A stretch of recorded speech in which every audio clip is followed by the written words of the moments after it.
Good morning and good afternoon. I just want to welcome everybody. For those of you who are in Washington, or if you're in Chisinau celebrating the election, we want to thank you for joining. My name is Jonathan Katz. I'm a senior fellow and director of democracy initiatives at the German Marshall Fund, and we want to welcome you and welcome our speakers this morning who have joined us after a very late night of and a long day today, focus on Moldova's presidential election. And I think for all of us, it really sort of looking at what has taken place in Moldova is really historic.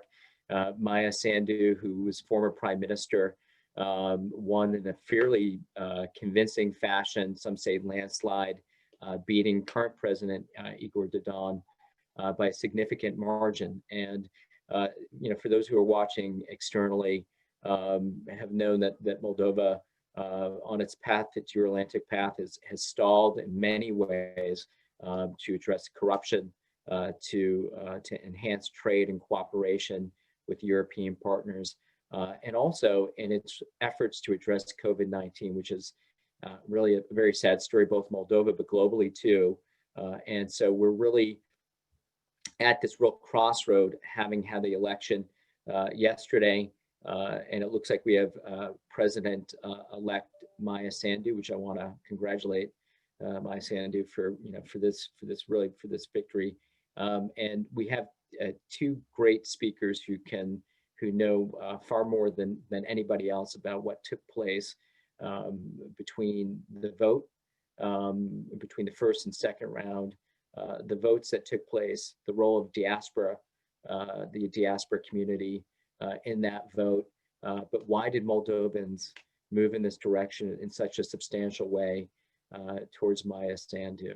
And what does this mean for Moldova's Euro-Atlantic path, its ability internally, government, to address some of the challenges that are taking place? And when I think about this election, I think this is really about Moldovans.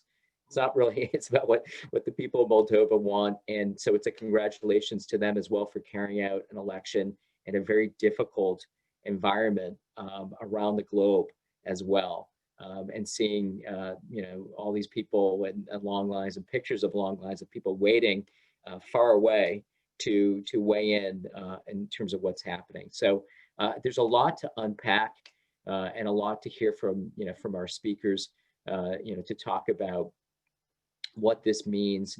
Moldova also has it's not complicated, but it has a parliament, it has a government, it has opposition party that's in power right now. And I think a lot of people are wondering if this election will lead to, potentially to a new election, an early election.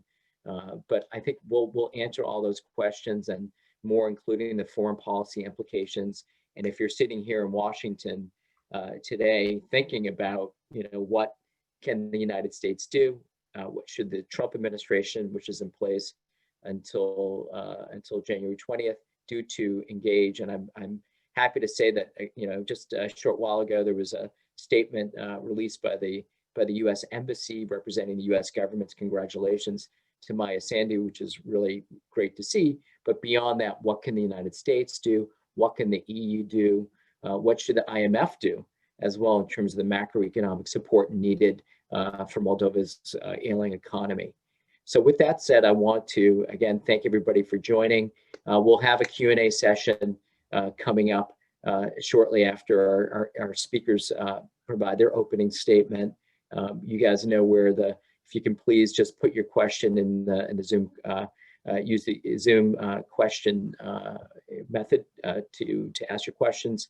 That would be great. But I wanted to send it over to my colleague, GMF colleague, Stela Leuca, who has been tracking this quite closely. And Stela, if I can just bring you in and then we can introduce our two speakers and then we can hopefully get to our Q&A session with enough time, because I know there's a lot of interest in following up on what our two speakers are going to be saying. So Stela, over to you. Thank you, Jonathan.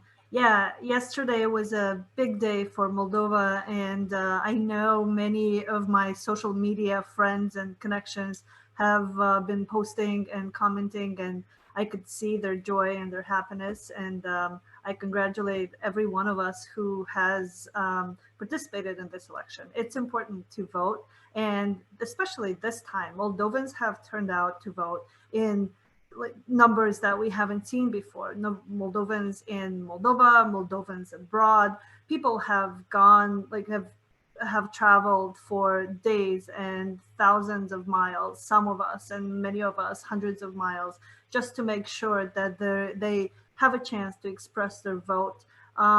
This vote comes in after a campaign that was just, at least in my opinion, like not pleasant whatsoever. It was just not a very good looking, nice campaign.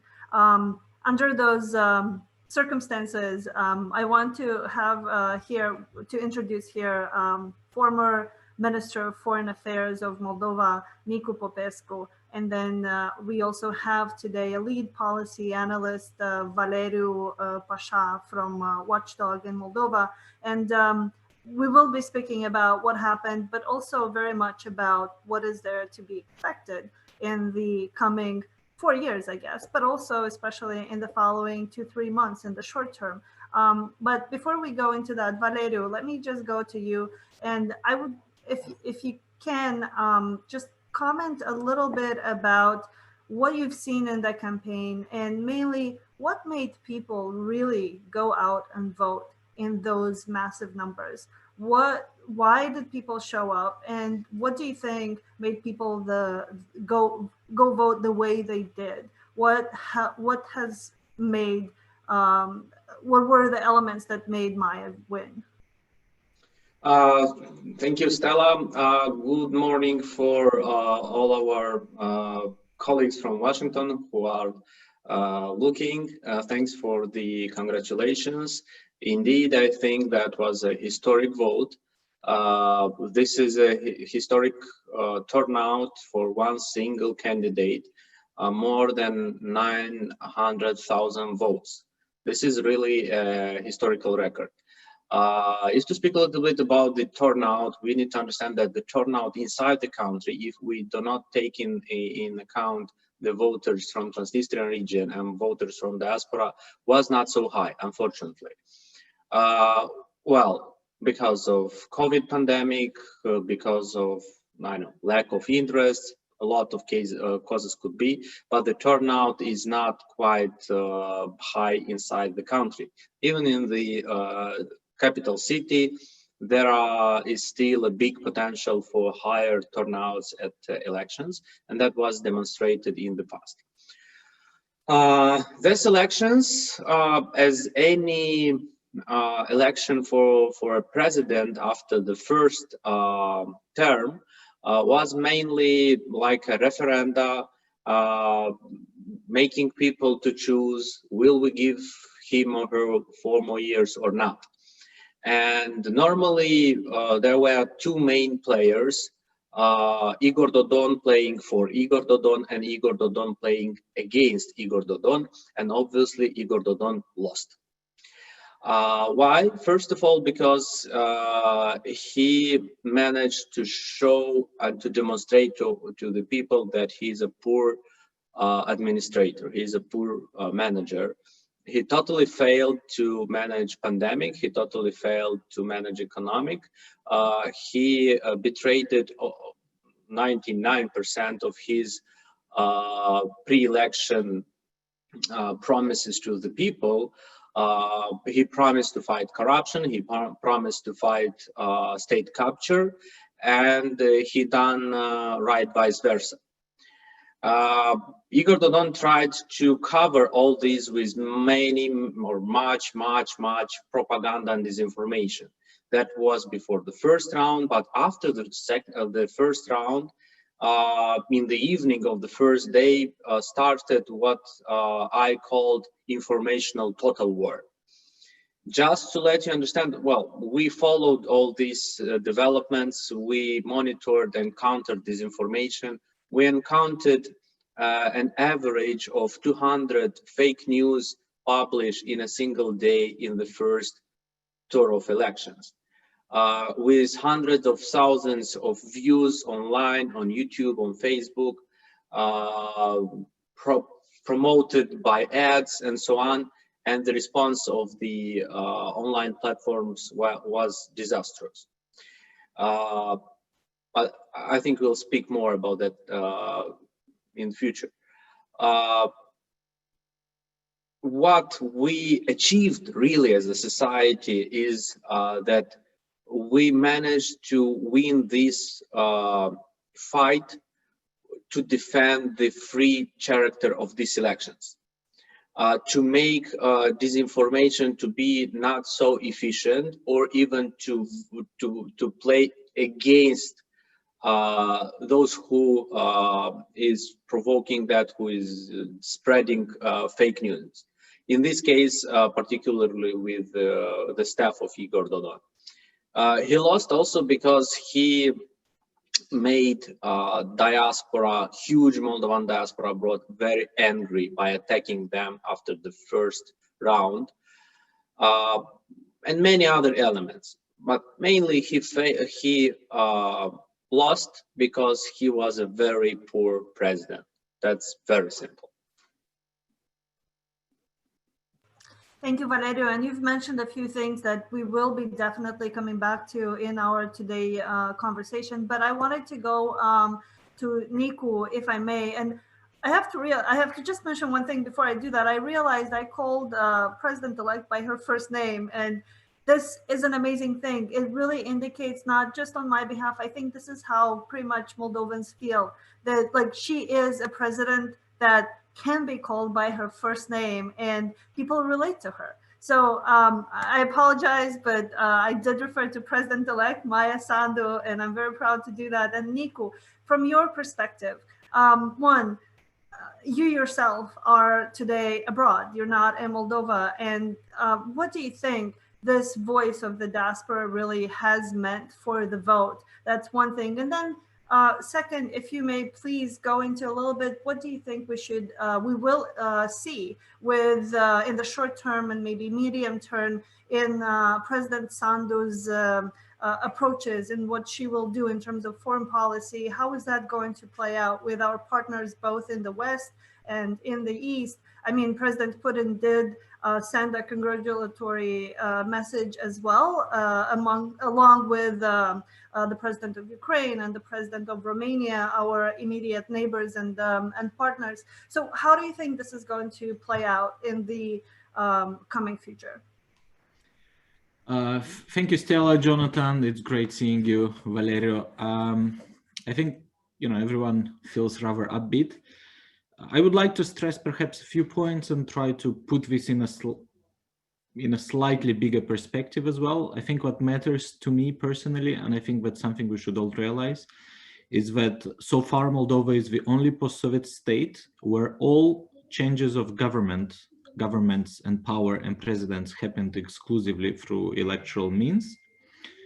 Moldova has so far managed to avoid situations where authoritarian leaders have enforced and consolidated their rule, and that has been tried several times. And also Moldova has managed to keep elections that specific mechanism through which governments and power changes hands. And I think that's very important as a long-term exercise. And again, to back this up, we have this election result today, and as Valeriu emphasized, I think it's extremely positive in an era where there is so much pessimism about, the spread of illiberal democracies, the spread of fake news, of devising campaigns as an efficient route to power in so many countries in the Euro-Atlantic community. To me personally, is incredibly good news that the Moldovans have shown, and not just the Moldovans, we have several countries in our region. We had Slovakia last year, 2 years ago already.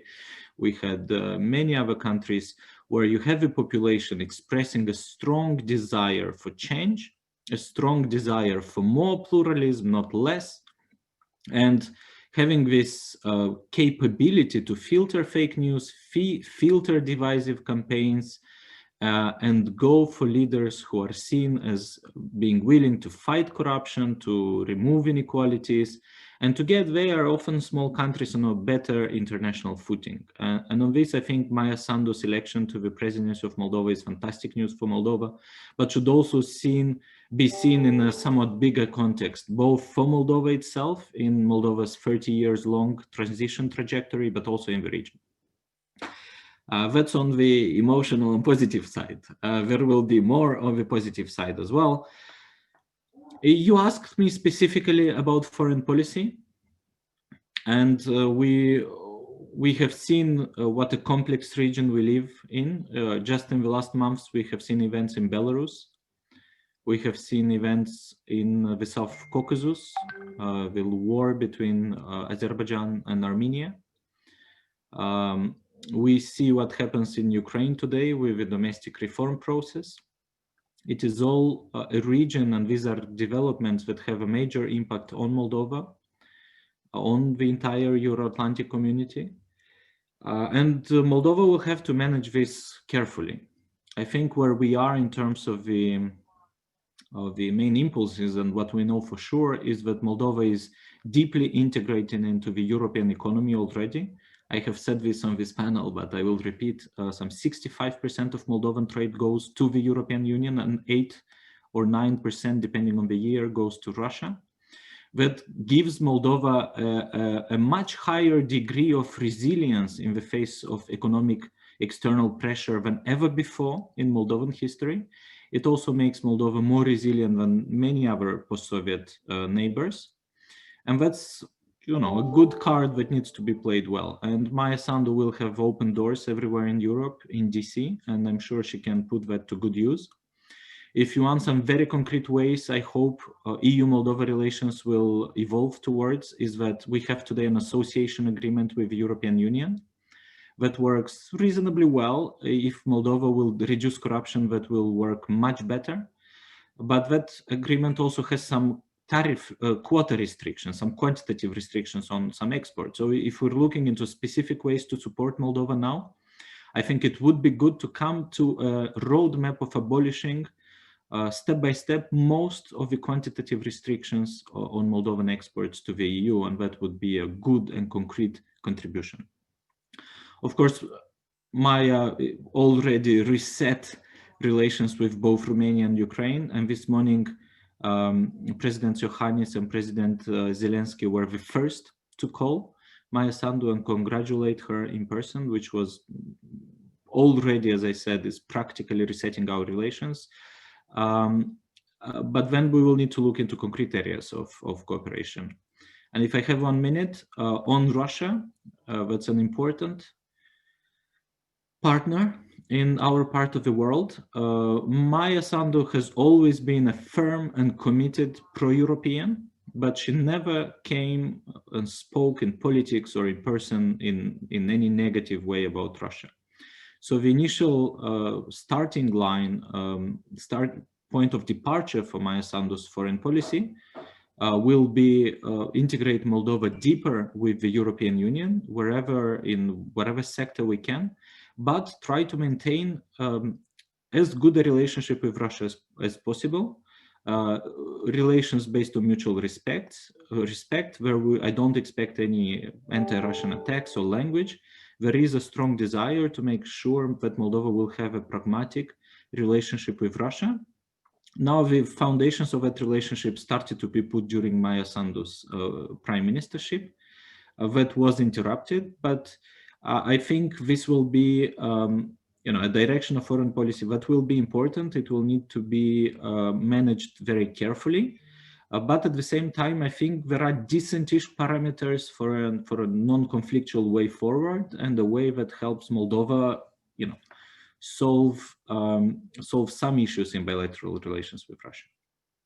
Depending, if you give me more time, I can elaborate on that. If not, we can do that during questions and answers. United States, that's something I had on my list actually at the beginning, but I got carried away with that's okay. European time. Listen, I mean, on the United States, very often, if you follow the international media, you see there is this constant conversation, you know, how will American foreign policy change from Obama to Trump, or from President Bush to Obama, or from Trump to Biden? Besides that, that's an important consideration and conversation to be had.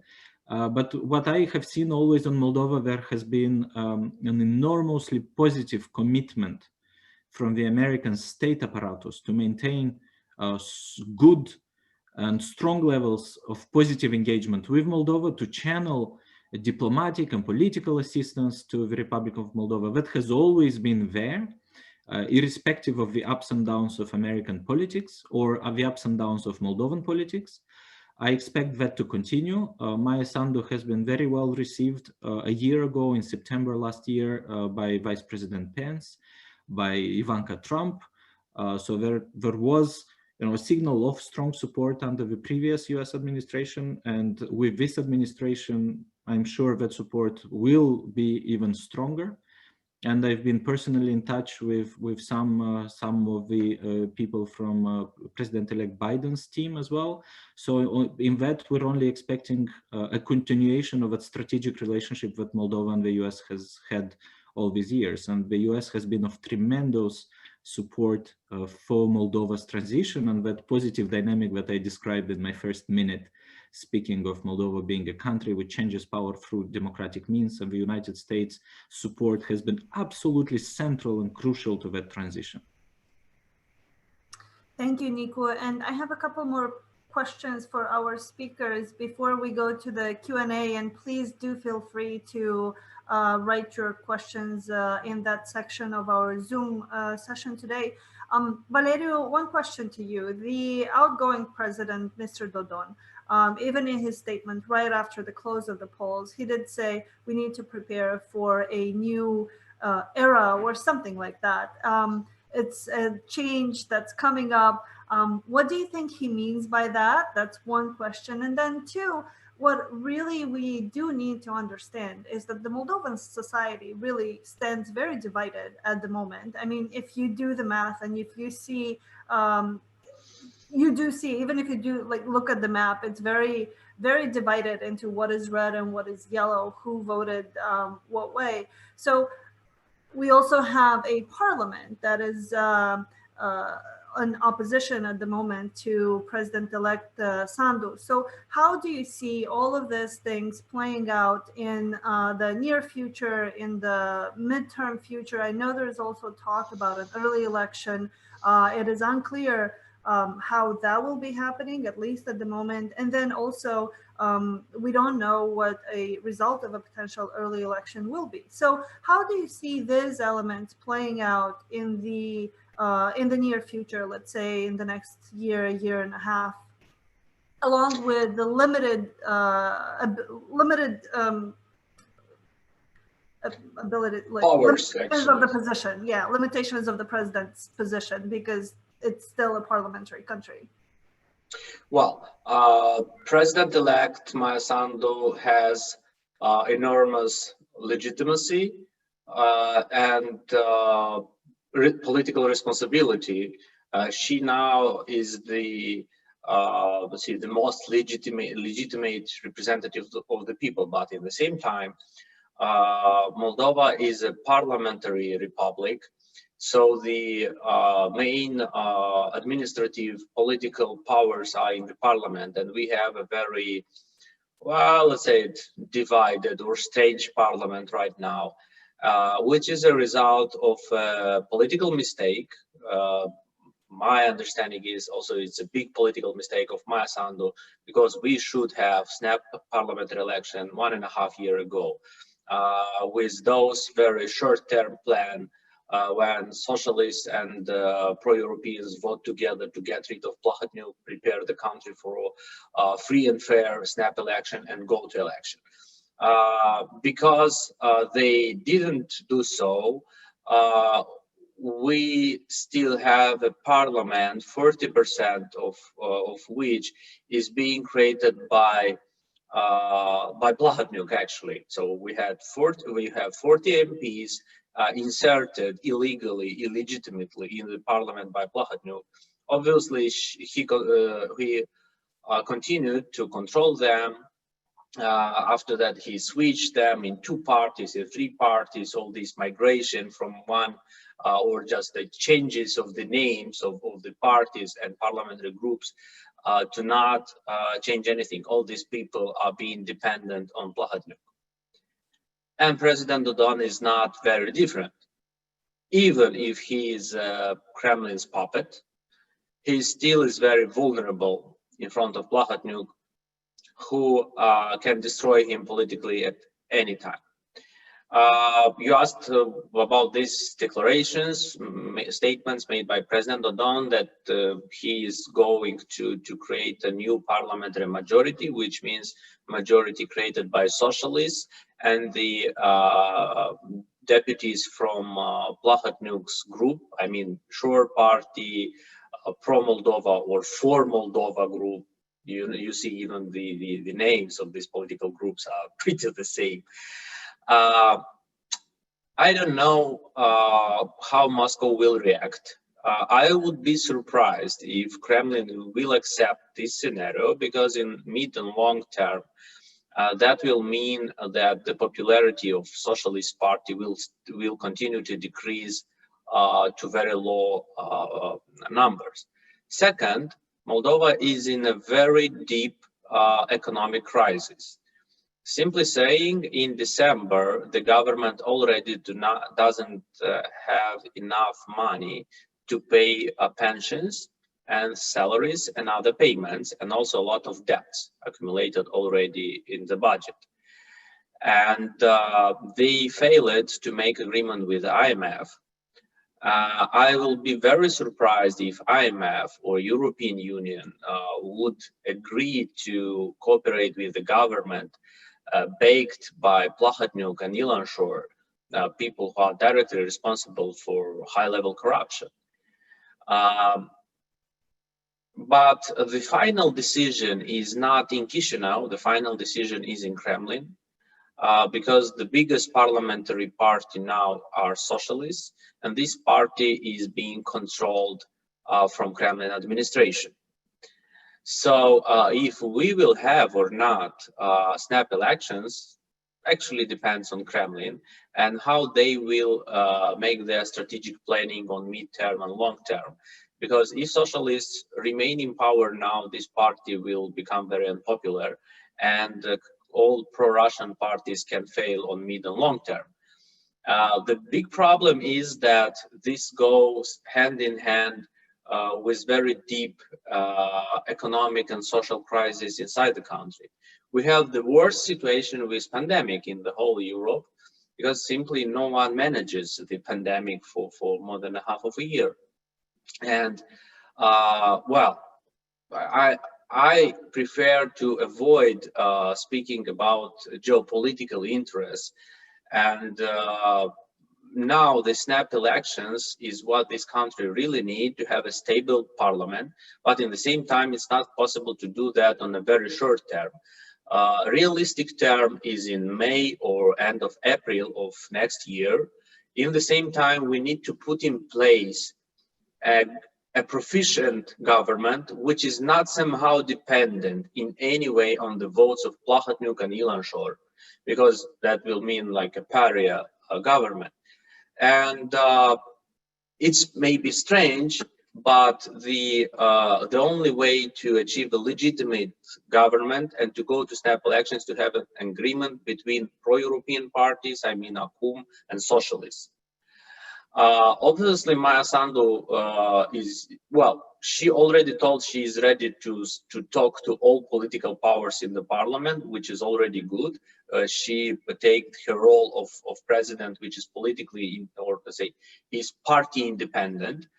And I'm sure she can agree also to make this arrangement with socialists, but she will have one clear expectation.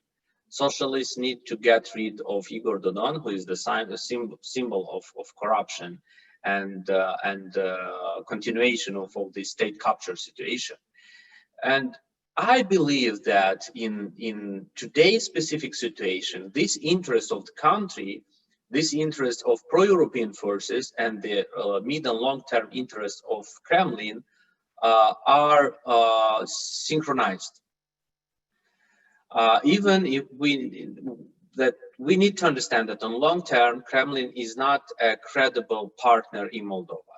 It's not a positive partner, but we need to follow their logic, to understand which are their risks and interests, and to know how to play and to achieve, to get achievements based on this relationship.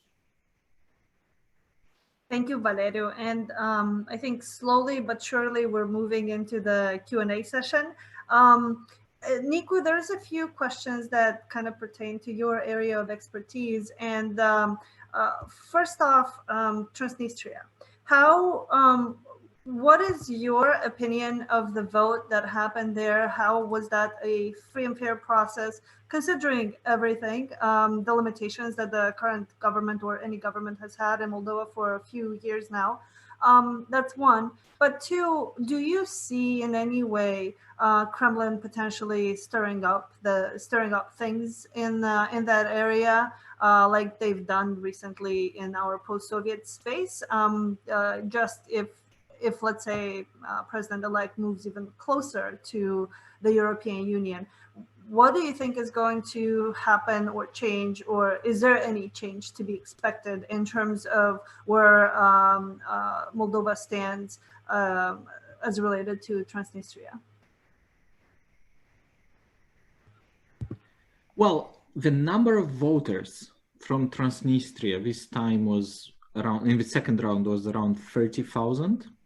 Last year, the presidential elections, it was 37,000. So it's somewhat less than in 2019, but it was, again, this time it was twice more than in the first round. So that's, in a nutshell, if you want, the basic numbers around Transnistria. Of course, there's a huge problem for the Moldovan authorities where, of course, the majority of Transnistrians have Moldovan passports. Under Moldovan law, they have the right to vote in Moldova. At the same time, you have a situation where Moldovan political parties, Moldovan media are not really able to operate freely in Transnistria. So you have this problem of how do you inform and how do you have the citizens of Moldova on the Transnistrian side of Moldova, how do they participate in Moldovan politics without having the same participation and information than the rest of the citizens of Moldova do?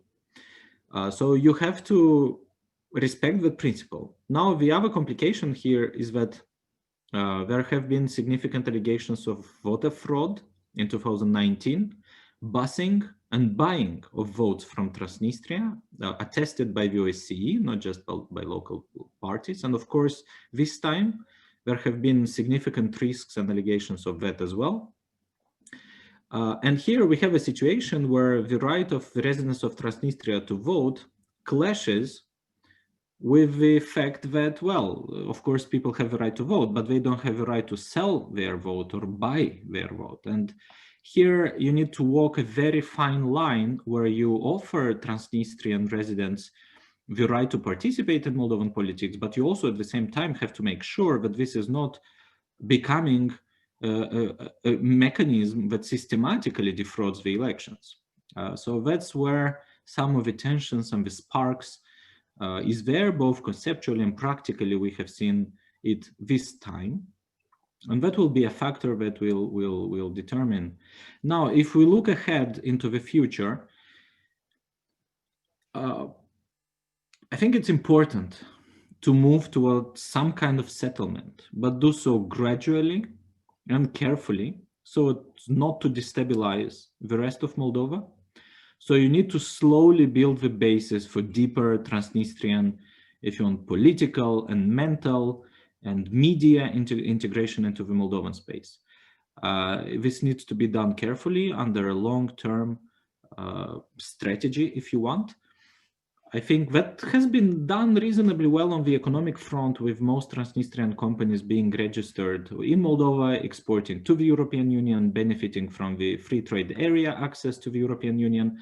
but that has not been done on a political level. So before we talk any major initiatives and moves, what is important is to lay gradually and very carefully these bridges that will open the way for a political settlement.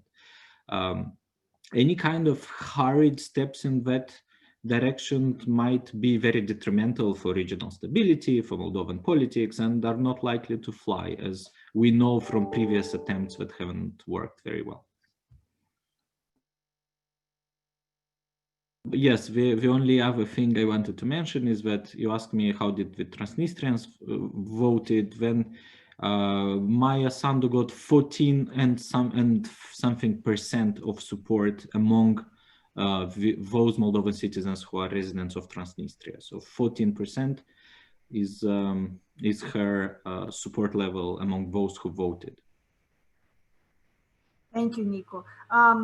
Valeriu, a few questions for you. How do you see the president-elect and her party capitalizing on this positive energy after this presidential election, and how is that going to eventually or potentially transfer into what happens with an early parliamentary election? That's number one. But also, what about the governance process? What do you expect to see there? I mean, it is really important to understand, Nicu, you have pointed out that yes, renewed policies and very, very carefully thought through leadership is necessary, but at the same time, a lot of the power that is now lies with the government, with the actual government. And how do you see the president-elect Valeriu navigating this relationship in the coming months, and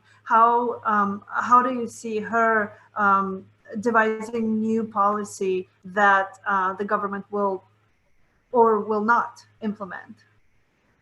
Well, from what I can understand from her statements, from some insights, now she has three priorities. First priority is to give to this country a government which is workable, without any large mandate for deep reforms, but just to keep to make issues to work, mainly on pandemic and economics, and sign the agreement with IMF to insert some money that we crucially need in the economy.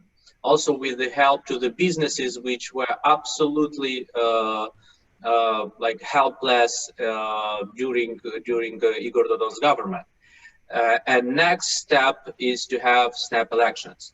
And I understand that Maia Sandu sees this second goal as like the main basis for the success of her first mandate. Mm-hmm. And she's not speaking or she's not thinking anymore in such partisan terms. So I think for her will be more important to have a pro-European, stable and pro-reformist majority than to have a better result for her party. So I think that she will be much more addicted to this constitutional rule to be non-partisan as a chief of the state, comparable to what Igor Dodon done or previously Vladimir Voronin. So I think that she's able to become those, leader and supporter for a larger landscape or a larger number of pro-European parties that can cover different segments of voters and create a stable majority in the next parliament. I believe that's possible. You mentioned that it's not clear who will win elections. Obviously, the pro-Russian forces also has that chance to win. So that is maybe even more fair because, we had that logic, absolutely bad anti-democratic logic at the beginning of 2016. Let's avoid snap elections because it's possible pro-Russian forces will win. That was the worst decision and not made just in Chisinau. And as a result, we got Plahotniuc. And as a result of Plahotniuc, we got Kremlin taking the full control of the country. That was the result of a bad decision at the beginning of 2016. And as is being shown now, the fact that Kremlin took control has just one big result. The popularity of pro-Russian orientation in Moldova decreased dramatically. So even if they are taking control for a short time, this is not, that doesn't mean like the end of the game. We don't need to be afraid of Russians, of Kremlin. They are extremely good at failing, and they showed in this election campaign, because Igor Dodon spent something like 50 times more money than Maia Sandu, and he lost disastrously. They dissented 30 people, officers of the Russian special services, who managed the whole election campaign of Igor Dodon, and they were even not hiding in do so, and they failed. They are incredibly good at failing. It's not the right decision to be afraid of them. You need to go in the game, because if you do not participate in the game, Kremlin will win. If you participate, your chances to win are already very high, just because you take part. So coming back, it will be fair, because pro-Russian forces have the chance to win, pro-European forces have the chance to win. Maybe that is the fair way to go to this snap election. Next, I believe Maia Sandu can be that person, that president who can unite different pro-European forces, which normally are very hard to put at the same table, and to make some agreements between them. If to speak about her party, well, I believe that the second line of the leadership of her party is absolutely unprepared to take to take the leading role, and to be there is no any leader able to become this leader who is moving the party ahead. That's bad. Maybe they have some strategies to look around. Obviously, they can use the strategies of many parties in the region without strong leadership, but just like connecting or connecting with the image of the president. We have that in Romania, we have that in Ukraine, but it's not the same. And I don't think that Maia Sandu will play like Zelensky, just because even her constitutional powers are much more restricted. So it's a complicated issue, but I think that now Maia Sandu will start also to work with other parties on the right side, because she will need partners in the parliament. So there is a strong need to rebuild this pro-unionist right wing of the voters, and to rebuild the center-right or moderate pro-European part of political spectrum, because it is absolutely uncovered. And now the main player on this moderate part of electorate is Renato Sata. That is the cause why he took 70%. Thank you, Valeriu. We'll definitely get back to that. Just a little follow-up. But Nicu, one question for you as well. Somebody is asking, where do you see President-elect taking her first official trip as a president of Moldova? Is it going to be Bucharest? Is it going to be Kiev? Or is it going to be Brussels? And in that context also, how do you see the relationship with the European institutions and European Union partners in general evolving in the context of our association agreement, in the context of our increased economic relations and trade, and also the political connections and all of this? How do you see that evolving in the near term?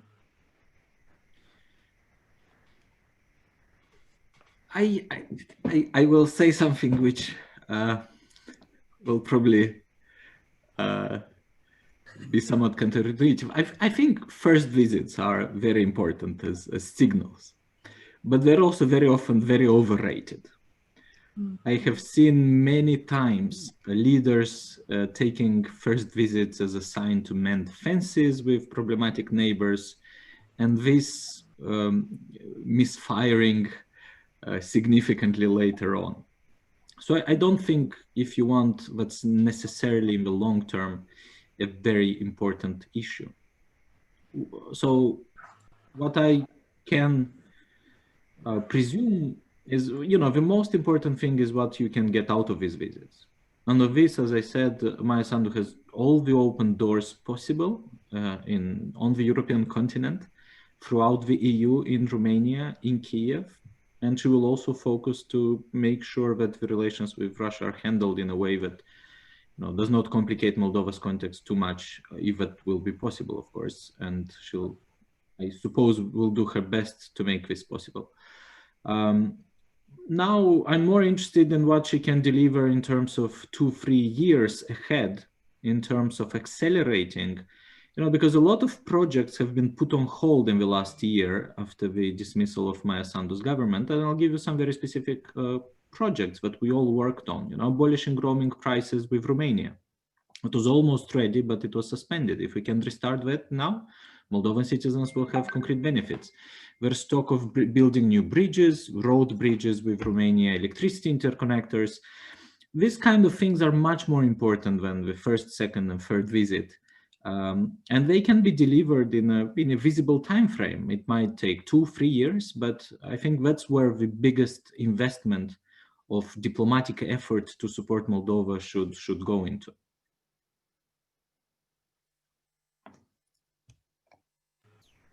Thank you. And for you, Valeriu, one more question about what's next in Moldova. Like, how do you see many of the things playing out, including the Socialist Party? They will have to do something now, right? They will have to think of what's next in the context of an early parliamentary election. Will they keep Dodon as their leader? Will they officially put him back in that position?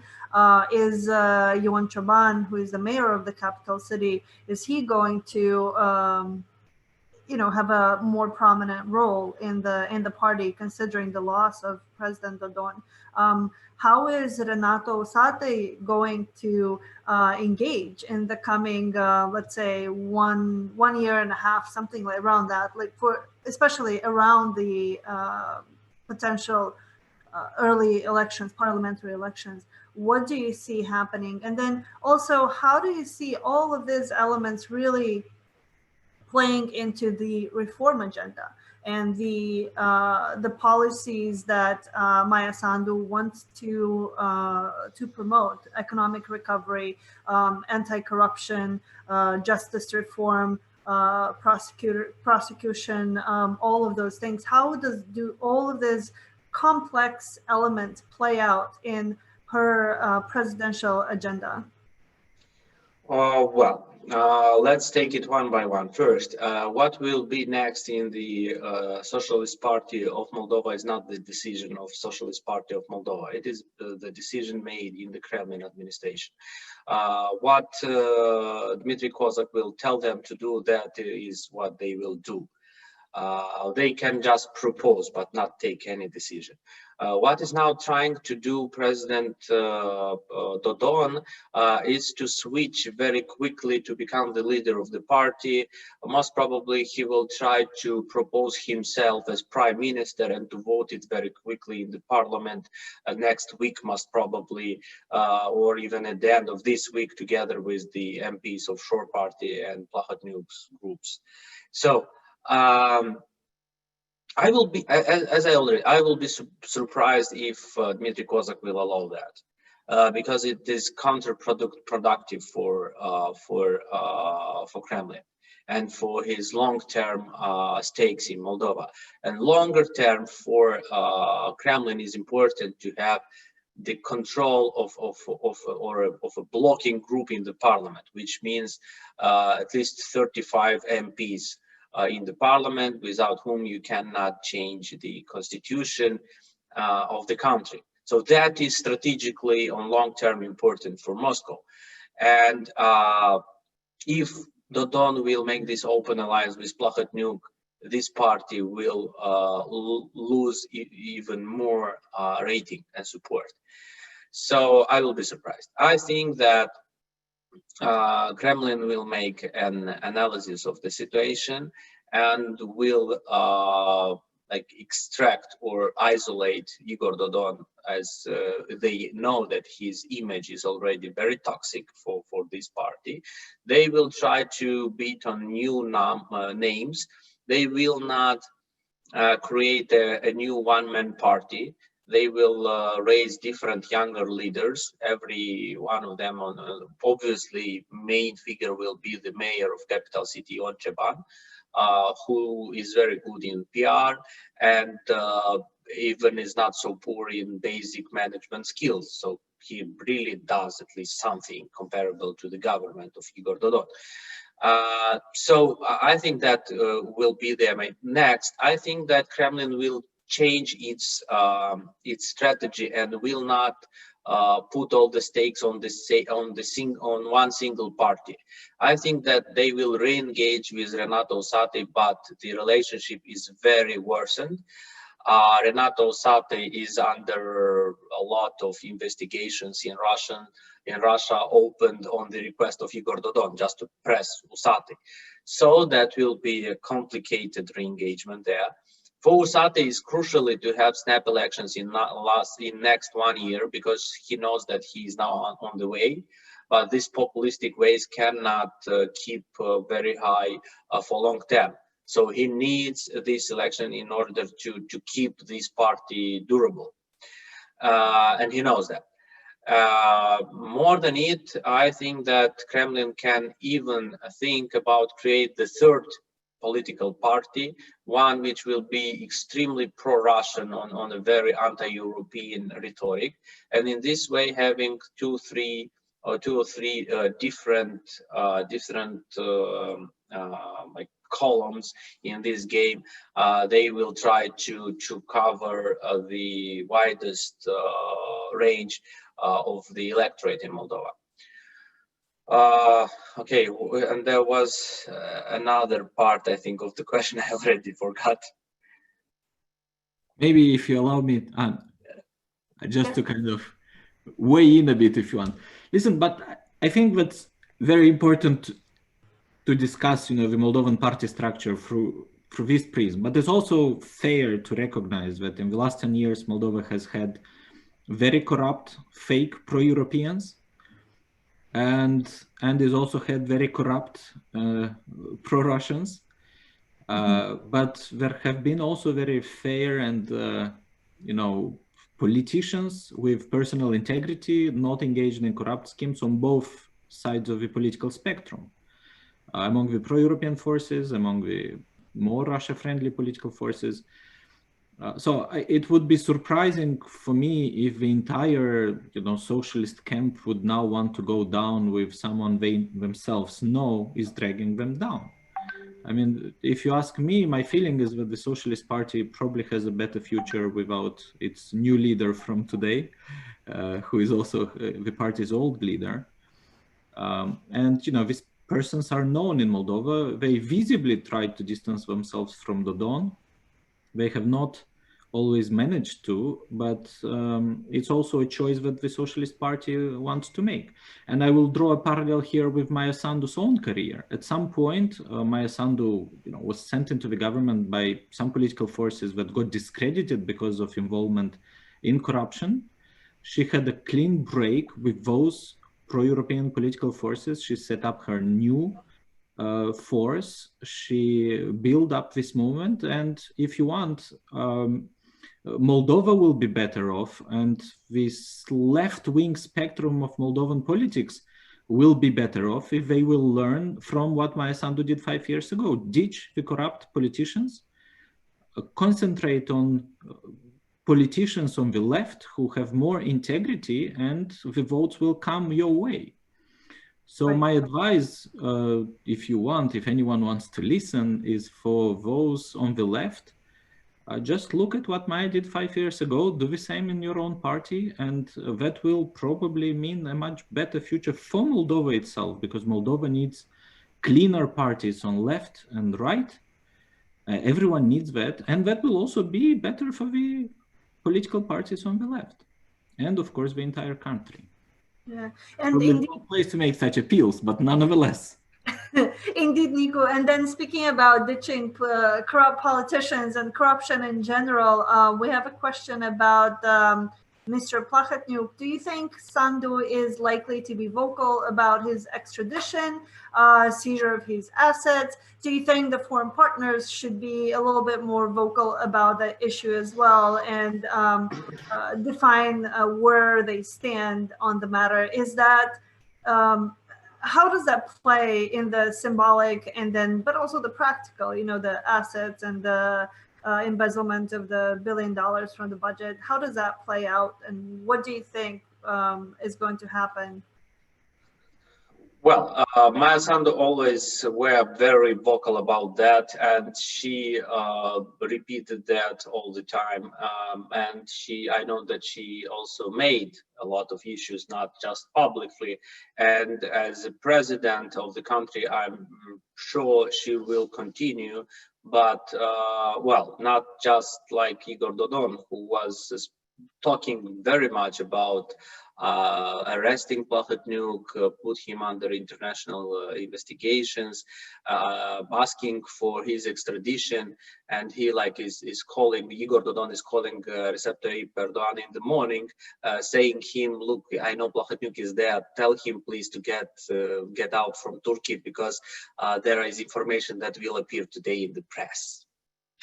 You know, that's why I think Maia Sandu will not be so loud in public, but I'm absolutely sure that on diplomatic levels she will make some real requests.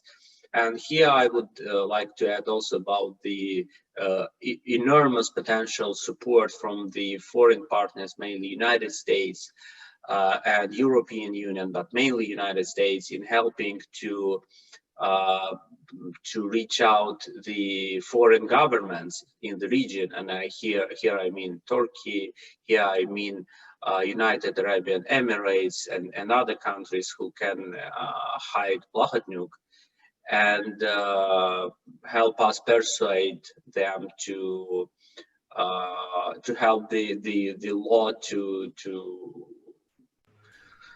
work in his specific case, because whatever will be in Moldovan politics, these cases of state capture, of enormous corruption schemes, and that's not only about 1 billion theft, it's about many billions in the metals stocks, in the metal markets in Moldova for tens of years, in digital sphere, in human rights issues, in human trafficking, in international enormous smuggling schemes.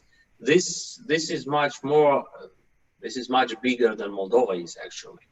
So, and that will remain an important factor. In any case, who will bring Plahotniuc home? That will be the most popular political leader for a while. Jonathan, how do you feel about everything that Nicu and Valeriu has shared? I mean, it's a joyous day for many Moldovans, but also everybody is aware that Moldova still stands divided. It's a very complex situation economically, politically, that still needs to be addressed, resolved. And then the presidential seat does come with a very big number of limitations. So what is your opinion of what our speakers have shared with us, and what do you think we should see also in terms of the maybe renewed relations with the US? Yeah, I mean, I think that, the US will, has worked with multiple governments, but one that is receptive to really trying to move Moldova forward on sort of all the issues that Nicu and Valeriu have laid out in terms of addressing some of these, especially the economic challenges right now in COVID-19. And my hope would be, whether it's the Trump administration or the next one, we'll be trying to find ways in the shorter term help strengthen strengthen Moldova's economy. And I do agree. I don't think that, and I would not recommend providing macroeconomic support, unless there's real commitments on reforms. I think it's very difficult to see significant resources flowing. And so I think getting to the political equation that Valeriu talked about, domestically, and trying to find a way where you have some stability in a government willing to do the right thing would be the right signal. So far be it for me to figure out the domestic politics and how you get from point A to B, but I think it will matter. But I think there's a willingness, and there will be a willingness. I'm hopeful that one of those first trips when people are able to travel is having Maia come back to the United States. And yes, I think the reception will be very welcome, both from both Republicans and Democrats, both in the U.S. Congress and the administration. And I think we've seen that, which I think has been positive, that there's been support from both sides of the aisle. And I expect that the reception in Brussels as well will also be a welcome one. But there's certainly a lot of challenges, and I think people are clearly sort of watching. And I've seen some commentary to suggest that somehow Russia's sort of going to change its tune. I think maybe change its strategy, yes, maybe to adapt to the politics of the moment, but maybe the overall goals of what it wants, in a place like Moldova, or like we see in Nagorno-Karabakh, or in Ukraine, or Belarus for that matter, haven't changed. So my expectation, I hope, is a more robust, on the US side, a more robust focus of high-level attention that has been lacking with respect to Moldova and greater US leadership. I see Secretary Pompeo will be in, US Secretary will be in Georgia this week, and I hope the message is about US support for those countries that are seeking this type of transition and integration, but have deep challenges. And I also hope, just on the EU side, this is more to Nicu as well, is the question of maybe seeing much more of a timetable for accession negotiations. Maybe, I know that probably isn't at the moment right now, but what I see, which has been lacking, has been this clear path forward. Maybe the lack on the Moldovan side because of Mr. P and then Mr. Platnuk, and then also this government, that path wasn't there. There is an EU association agreement, a DCFTA, and hopefully maybe a clear willingness on Brussels side to present a timeline. And I know we've seen that with the Georgian government saying by 2024, they want to see Georgia move forward. I'd like to see something more definitive on the Moldovan side, but also from Brussels as well, to help create that path forward. I understand the politics are very tricky domestically, but I still see, as Nicu pointed out, that 65+% of the trade, you can only see that going up, moving forward. And it's just, to me, it's a natural progression for Moldova to not wait another decade or 20 years to not have integrated more fully. So I know there's a lot to get to that point, but I hope to see a little bit more, even more concrete timetables that may be more helpful to move the process forward politically. And I would say the same thing for Georgia and also Ukraine. But that's something, from my perspective, that will be up to Brussels to do that. My only hope on the US side is that the US will be there with its partner in Brussels, as it has and was in the past, when Romania integrated into the EU, Bulgaria, when you saw Central Europe, that perhaps we can take advantage of the moment to try to move and accelerate the process. Not easy, but when I'm hearing this discussion, it's about optimism and hope. And certainly Maia's election, for those that have been seeking this path, this is really an important opportunity to try to take advantage of. But it certainly requires partnerships, and to address some of the things that Valeriu talked about too, which is some of these existing issues of oligarchs, corrupt politicians, what took place, the billions that were stolen, And I really hope, and I believe that you'll have a partner in the US going forward that is going to be laser-like focused on corruption and support for democracy. I think that is pretty clear that will be, hopefully, we can see some of that in the next several weeks before January 20th, and then it can accelerate after that. Indeed, and thank you, Jonathan. And before we wrap up the event, Nicu, Valeriu, any closing remarks on your behalf?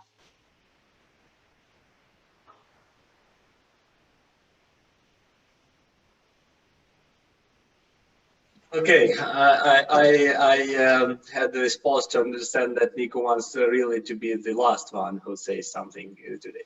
Okay, well, first of all, obviously we need to be optimistic because of this result, but in the same time to understand that the fact that the negative impact of all these malign influence campaigns and subversive actions against democracy didn't work so efficiently during this election, that doesn't mean that we in Moldova achieved a long-term resilience.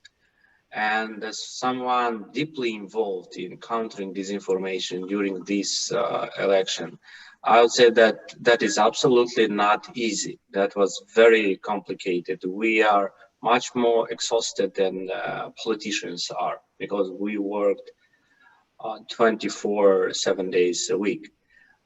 And that should remain a priority, and the help of international partners in the United States, European Union is crucial here.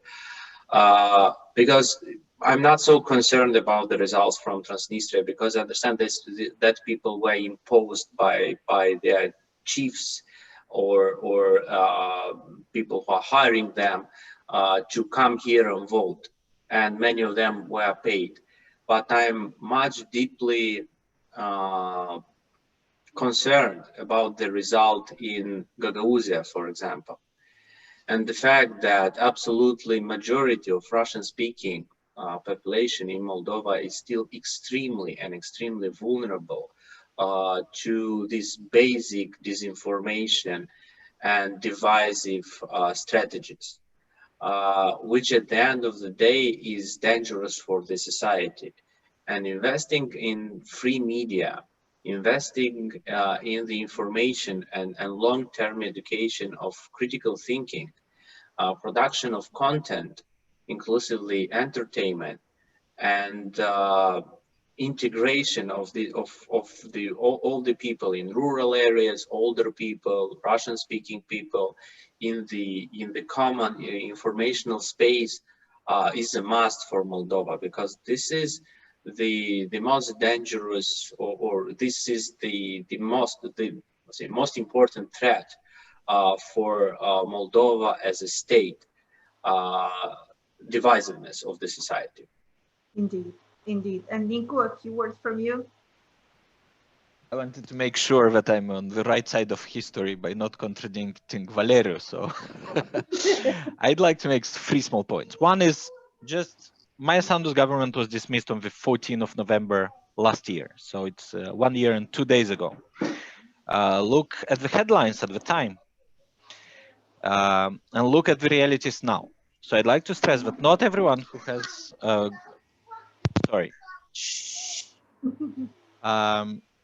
who has good cards plays them well.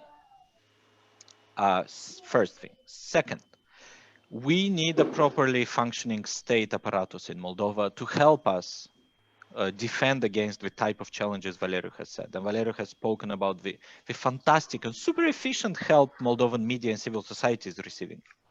But we also need more help to the state institutions to be starting to combat that. In the last few months, we have seen courts, a Central Electoral Commission.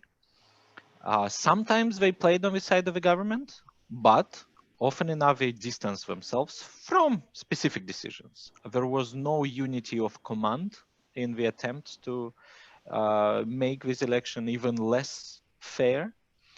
So there are big pockets of state institutions which have behaved in a respectable manner. They need to be developed, built upon, strengthened through partnerships, through support. And that will create better conditions for Moldova in the future and for the entire region. Thank you. Thank you very much for all of you. I'm looking forward to all the good news, hopefully, that will be coming from my country, Republic of Moldova. Today started amazingly, and I hope to be able to say this for the next 4 years. And I'm also very much looking forward to connecting in another event in a couple months or so, once President-elect does take office, and once they start working on approaches to really govern and to promote the policies that she has very much advocated for, both during the campaign, but also very much so since her engagement in politics in Moldova for the last, 5, 6, 7 years. I'm looking forward to connecting and reflecting on that. And it was a pleasure. Thank you very much for your time. Thank you. And I just wanted to, just on behalf of the German Marshall Fund, just thank everybody for those who are watching, for participating. To Nicu, Valeriu, thank you for taking time in a busy day. Valeriu, I think you should rest assured, I think that the support for civil society and independent media is something that I know has been a priority for Moldova's transatlantic partners. I too share your strong support that continue, and that these challenges are not only challenges that Moldova is facing, unfortunately. We see this also in the United States as well, on a massive scale, and these are topics we have not yet been able to fully address clearly, even in our own election. So together we all have a challenge to address these issues of polarization, of disinformation, and it's not going to end. And I think we appreciate all the work that you and others in civil society do to engage on these challenges, but also to help the Moldovan population actually weed through disinformation to try to get to the truth and to better understand sort of the issues at hand. So just, congratulations to you and others who've been sort of working to address these challenges. I know there will be more challenges to come, but I know that there will also be strong support. So to both of you, just thank you again. To those who joined, Stela, thank you for moderating and sort of leading this. And we do really look forward to our next conversation. And hopefully at some point we'll have our president-elect and your president-elect together, maybe in Washington or elsewhere. But more to come. Thank you so much, and have a good rest of your day. Thank Take you. care. Thank you very much.